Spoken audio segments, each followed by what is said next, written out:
আবহমান বাংলার ঐতিহ্যবাহী ঘোড়দৌড় প্রতিযোগিতায় সদুখালী মাঠে কামরুল রাজা চ্যাম্পিয়ন।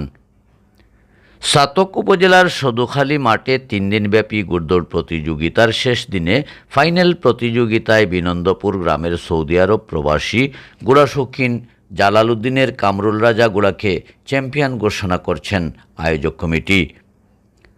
শুক্রবার 11 এপ্রিল গ্রামবাসীর উদ্যোগে ও ইতালি প্রবাসী সদুখালী গ্রামের খালেদ হোসেন, ইতালি প্রবাসী সদুখালী গ্রামের রফিক মিয়ার অর্থায়নে 3 দিনব্যাপী আবহমান বাংলার ঐতিহ্যবাহী ঘোড়দৌড় প্রতিযোগিতা অনুষ্ঠিত হয়।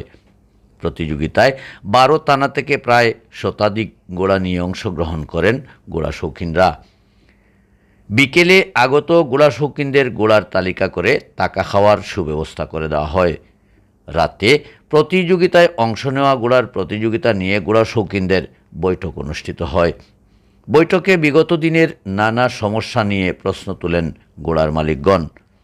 গভীর রাত পর্যন্ত নানা যুক্তিতর্ক উপস্থাপনের পর সকলের সমন্বয়ে প্রথম চক্রের তালিকা তৈরি করে বৈঠক সমাপ্তি ঘোষণা করেন। শনিবার 12 এপ্রিল সকাল থেকে প্রথম চক্রের প্রতিযোগিতা শুরু হলে নারী পুরুষ শিশু কিশোর সহ হাজারো দর্শকের আগমনে প্রাণবন্ত হয়ে ওঠে সদুখালী গ্রামের মাঠ। প্রথম চক্রের প্রতিযোগিতা শেষে বিরতি পর্বে সেমিফাইনাল প্রতিযোগিতার তালিকা পুনরায় পড়ন্ত বিকেলে আবহমান বাংলার ঐতিহ্যবাহী ঘোড়দৌড় শুরু হলে জমে ওঠে মাঠ। মাঠে 12 থানা থেকে আগত ঘোড়া শৌখিনদের ঘোড়দৌড়ে অংশগ্রহণ করে বিশ্বনাথের রংবাজি 2, জগদলের তিন্নাথির মায়া, বিনন্দপুরের কামরুল রাজা, খামারগাঁওয়ের দিলদেওয়ান, সদুখালীর ওয়ারলেস, সাদিপুরের মেসি, খাসগাঁওয়ের দেশপ্রেমিক, খামারগাঁওয়ের বুলেট, আখতাপাড়ার রিহান বাংলা, সানপুরের ঋতুরাজ, বিনন্দপুরের 111, দাসনগাঁওয়ের 6 বাই, শলফের 4 বাই, দৌলতপুরের নেইমার, কুমারখান্দির 5 বাই, হাসামপুরের টিপু সুলতান, বেরিগাঁওয়ের বিদ্যুৎ, সাতারভইয়ের সোনার ফাঁকি, সনখাইর সোনার ফুল, বরাঠুকার ইজান রাজা, নোয়াগাঁওয়ের আর্জেন্টিনা, কসুরখান্দির জয় বাংলা, তলেরবনের মুস্কান রাজা, সেসানের সোনার বাংলা, খামারগাঁওয়ের রকেট লাল, সদুখালীর গোল্ডেন স্টার, সুজাতপুরের মায়ের দোয়া, বসন্তপুরের অছিন পাখি, খেওয়ালিপাড়ার জয়লক্ষ্মী, ফলিরছরের তাসকিন বাংলা, সিরাজপুরের জীবন দেওয়ান ও 12 থানার মাঠ দাবলানু ঘোড়া। রবিবার 13 এপ্রিল ফাইনাল ঘোড়দৌড় প্রতিযোগিতা শেষে প্রতিযোগিতায় অংশ নেওয়া ঘোড়ার মালিকদের হাতে পুরস্কার তুলে দেন আয়োজক কমিটি। এসব পুরস্কারের মধ্যে ছিল LED television, ceiling fan, mobile phone, কলস এবং ছাতা।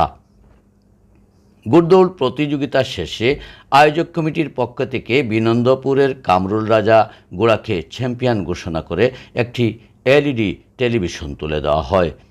কথা হয় আয়োজক কমিটির সদস্য রইস মিয়া ও সদুখালী গ্রামের ইতালি প্রবাসী খালেদ হোসেন এবং ইতালি প্রবাসী রফিক মিয়ার সাথে। ঘোড়দৌড় প্রতিযোগিতা দেখে তারা অত্যন্ত আনন্দিত। বিস্তারিত দেখুন ভিডিও চিত্রে। সোয়ারছাড়াগুড়া সিলেটর মাঠও সোয়ারছাড়াগুড়া দৌড়ে আমরা দেখলাম। আমরা আশা করছিলাম আমরা ঘোড়দৌড়টা দিছিলাম যাতে আমরা হয়তো খেলা দেখছি না, শুনছি খালি বালা বালা ঘুরাই নাছে। মনে করুক আমরা লাগা গ্রামও সোনার পুতুল এবং 5-6 ভাই, তো আমরা আশা করছিলাম এরা আওয়ার লাগি, কিন্তু এরা আইসই না, হয়তো কোনো সমস্যা আছে। তো আমরা আইলে খুব খুশি হইতাম, না হওয়ায় আর কি কিছু দুঃখিত প্রকাশ করিয়া। দর্শকরা আজকে কি পরিমাণ আনন্দ উপভোগ করছে আপনি মনে করেন? আমরা চেষ্টা করছি দেওয়ার লাগি দর্শকরে অনেক কিছু, কিন্তু হয়তো আমরা ভুল ত্রুটি অনেক কিছু হয়েছে, এমনকি আমরা সব কিছু সুন্দর মতো সবার যত্ন আদর করতে পারি নাই, কিন্তু সব কিছুর লাগি দুঃখিত আমি। তার উপলক্ষে আমরা ওখানে কইতে চাইমু যাতে সুন্দর একটা পরিবেশ আমরা দিছইন, আরও সুন্দর দিতা, আর আগামীতে সুন্দর করে সবার ওটাও কামনা করবো যাতে মিল্লা চিল্লা যেগুলা সব কিছু সমাধান করতা, সবাই দোয়া করবা আগামীতে যাতে আমরা আরও সুন্দর করি একটা ঘোড়দৌড় প্রতিযোগিতা করতে পারি। আলহামদুলিল্লাহ ভালো লাগছে ঘোড়াদৌড় প্রতিযোগিতা দেখে। আগামীতে ইনশাল্লাহ যদি সুন্দর মতন সবাই গ্রামর বা খুশি গ্রামর যারা আছেন সবাই যদি সম্মিলিত হয়ে সুযোগ দিন তা আগামী বছর দেওয়ার চেষ্টা করব। উদ্দেশ্যে কত দর্শকের লগে আমার বিয়ার দুবি হইতে পারে, সব দর্শক মাফ করি ক্ষমা চৌকে দেখুন জানো।